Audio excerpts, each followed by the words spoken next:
Good day everyone, we are the Group 6. We will be discussing Module 22 entitled Option Contracts. I am Justin A. San Jose. I am Segundo Sarah Jane. And I am Umagat Maria Paula. Here are the learning objectives. First, know how an option contract works. Second, differentiate the types of option contract.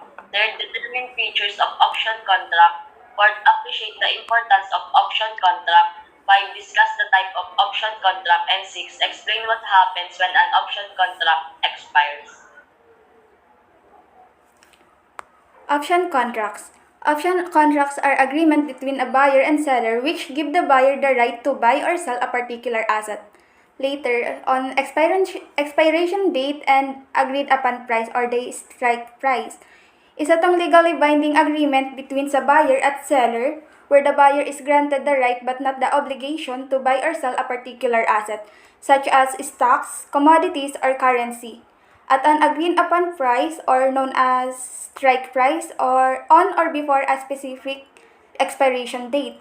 Ibig sabihin kapag bumili ka ng premium or yung tinatawag na option contracts, ang ibibigay lang sa'yo ay yung rights or karapatan na bilhin or benta yung particular asset at the agreed price. Hindi pa mismo yung asset, ipoprovate mo pa lang kung gusto mo talagang bilhin or isell yung asset. An option contract or simply option is defined as a promise which meets the requirements for the formation of a contract and limits the promisor's power to revoke the offer. As I said earlier, option contract is just a right or a promise. Hindi pa siya yung pinaka-asset. Sabi dito, it limits the promisor's power to revoke offer dahil nga may option na same price pa rin sa agreed price yung babayaran mo or ibebenta mo kahit na tumaas or bumaba yung price ng particular asset. An option contract is a type of contract that protects an offer's ability to revoke their offer to engage in contract. An option contract is a type of contract. However, it is a rights not an obligation. So, within the period of option contract, depende pa rin sa buyer kung bibilhin or ibebenta yung asset. May certain risk pa rin siya na pag di mo ginamit yung option mo, malolos yung pinambayad ng premium. Next slide, please. There are two styles of option, American style options and European style options. American style option can be exercised at any time prior to their expiration date. It's an option contract that can be exercised by the buyer at any time before the expiration date of the contract. Halimbawa, bumili ako ng premium na may 3 months validity. So, dun sa 3 months na yun, pwede na ako mag-decide anytime whether to buy or sell the asset. Kung sa 2 months pa lang may nakikita na akong pagtaas or pagbaba ng value ng particular asset, pwede na ako mag-decide whether to buy or sell. However, sa European style options naman, it can only be exercised on the expiration date. It means that the buyer can only use the option at the end of the contract. Halimbawa, binili ko yung premium noong January 1 tapos ang nakalagay sa expiration date is April 1. It means na sa April 1 ko lang magagamit yung options. Next slide, please. Types of option contract. Call option contract and put option contract. Next. Call option contracts. Call option contracts are for investors who want the right to purchase an asset at the strike price. A call option is a type of option contract that gives the holder the right but not the obligation to buy an underlying asset at a predetermined on or before specific date. The buyer needs to pay the premium upfront when entering the contract. If their market moves in the buyer's favor, they can take advantage of the potential profit. Buyer purchase calls when they think the price of the specific asset will go up and sell if they believe it decrease. Ang mga buyers ng call option contracts is bumibili sila kapag sa tingin nila ang isang asset is magtataas ang value. If the spot price or the current value of the asset doesn't go over the strike price before the contract expires, the buyer loses the money. Remember na ang strike price is yung price of the asset on the contract or the agreed price. So kapag ang value ng asset ay mas mababa sa strike price bago ma-expire yung contract, malulugi yung buyer. Kasi hindi man nila bilhin yung asset na mas bumaba ang value, masasayang naman yung pinambili nila ng premium. When the asset price exceed the strike price, the buyer makes a profit. Kapag naman mas mataas ang value ng asset kesa sa strike price, kikita naman yung buyer kasi mas mababa yung babayaran nila, which is the strike price, kesa dun sa current value ng asset. So, mahal nilang mabebenta yung asset kesa sa binayaran nila.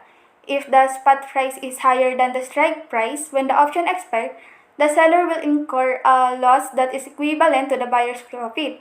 If the spot price is lower than strike price, then the buyer earns a profit based on the premium the buyer paid.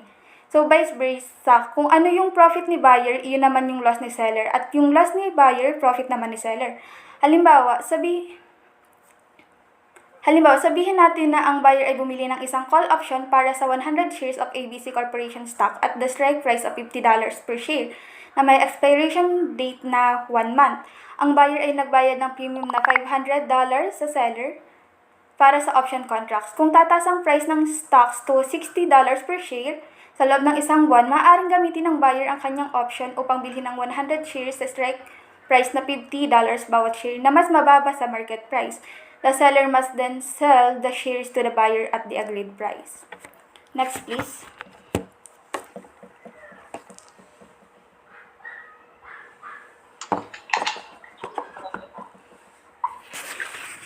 So next topics is the put option contract. Let the buyer sell an asset at the agreed upon strike price. The risk lies in the premium paid, but the potential for profit is high if the spot price is lower than the strike price. If not, the contract will expire and the seller will pocket the premium. So, a put option contract is a financial contract that gives the buyer the right, but not the obligation, to sell an underlying asset at a predetermined price. So, the buyer of the put option contract pays a premium to the seller for the right to sell the asset at the strike price. So, sinasabi dito na yung potential profit ng buyer sa put option contract is maaaring mataas kung bumaba yung spot price ng underlying asset sa ibaba ng strike price. Ito ay dahil maaaring magbenta ang buyer ng asset sa mas mataas na presyo kumpara sa mga market value. In result, mas kikita ka. So, on the other hand, if the spot price naman of underlying asset remains higher than the strike price, the buyer will not exercise the option and the contract will expire worthlessly. So, in this case, the seller of the put option keeps the premium paid by the buyer as their profit. Next slide, please. So, every option contract will have a specific expiration date.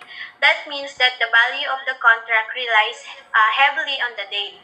You can choose to buy, sell, or exercise the contract within this time frame. However, when an option contract expires, the contract is no longer valid.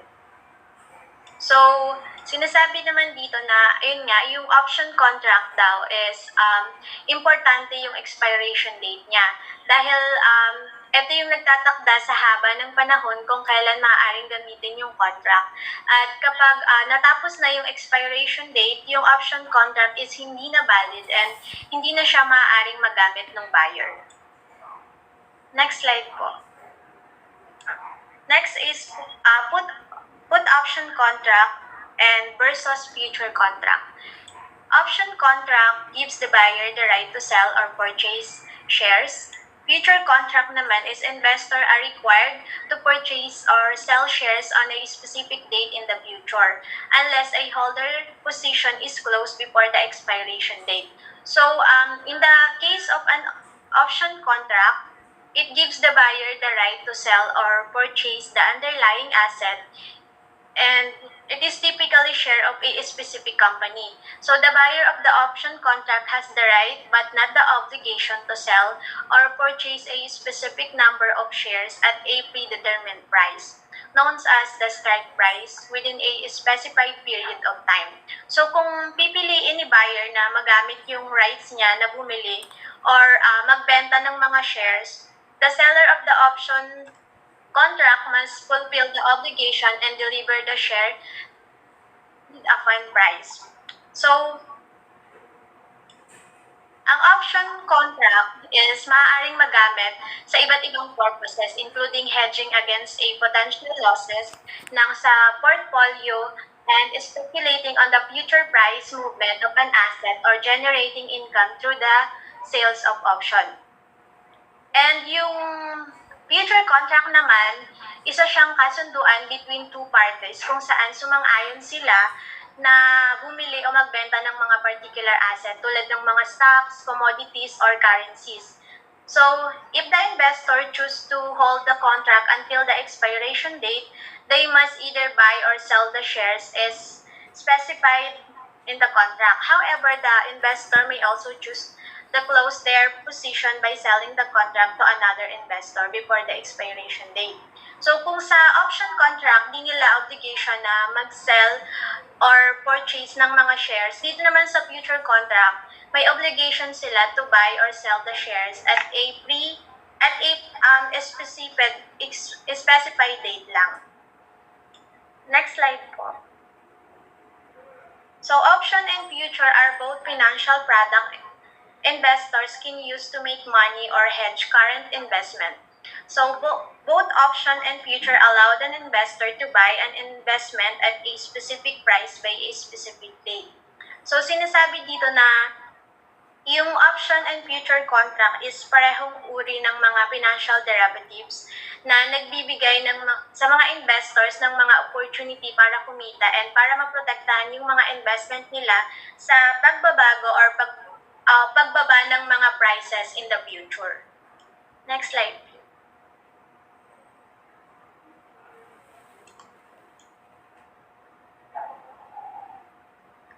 Options are traded in units called contracts. In option trading, contracts are used to represent a certain number of shares of a stock. Each contract represents 100 shares. So kung bumili ka ng 7 call option contract, you have also a right na bumili ng 700 shares ng underlying stocks. So are options better than stocks? Since yung option nga are like a type of contract na nagbibigay daan sa'yo na bumili o magbenta ng stock at a specific price for a limited period of time, they can be less risky than buying stocks because you don't have to put as much money upfront since may option ka nga to buy or sell it. And also, they can protect you from sudden big drops in the stock market. This makes them a good way to reduce risk and protect your investment. So let's proceed to advantages of options. First is they may provide increased cost efficiency. Options allows investors to speculate on the price movement of an underlying asset without having to purchase the actual asset. So ito ay mas cost efficient kaysa sa pagbili ng mismong asset dahil karaniwan nga dito ay mas mababa ang bayad sa simula sa mga options. Next is they may be less risky than equities. Option can provide a level of protection against downside risk that is not available with equities. Ito ay dahil ang maximum loss para sa isang nagmamay-ari ng option ay nakapaloob sa option premium. Yung option premium is the current price market of an option contract, and it signifies the amount an investor is ready to pay over an intrinsic value in the hopes that their investment will eventually be profitable. Number 3 is they have the potential to deliver higher percentage returns. Options have the potential to deliver higher percentage returns than the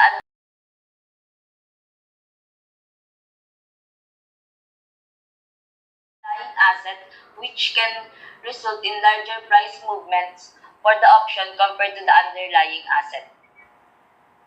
In number 4, they offer several strategic alternatives. Options offer several strategic alternatives that can be used to customize an investor risk and return profile. This includes strategies such as covered calls, protective puts, and straddles. Yung covered call is when an investor holds a long position in an asset and sell call options on the same asset in attempt to generate income from the premium earned from selling the option. Yung protective put naman is when an investor purchases a put option on an asset they already own to protect against a potential decrease in the asset's value. Yung straddle is when an investor simultaneously buys both a call option and a put option on the same underlying asset, with the hopes of profiting from a significant move in either direction.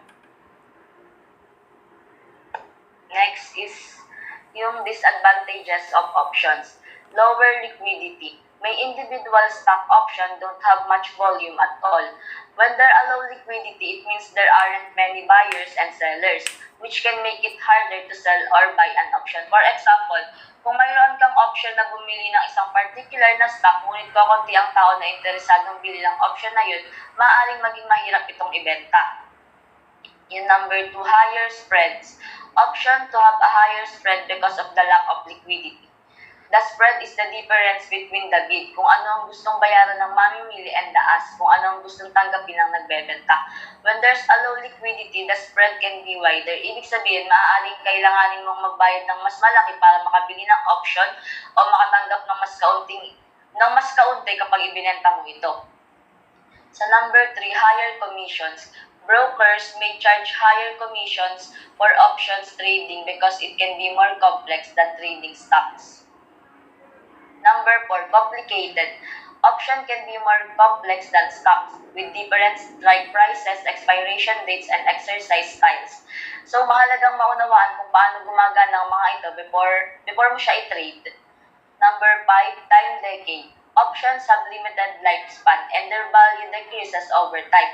Even if the underlying stock price doesn't move, this is known as time decay. Number 6, less information. There may be less information available about options compared to stocks, which can make it harder to make informed decisions. Number 7, options not available for all stocks. Yung last is some stock may not have options available for trading. That's all for Module 22. Thank you for listening.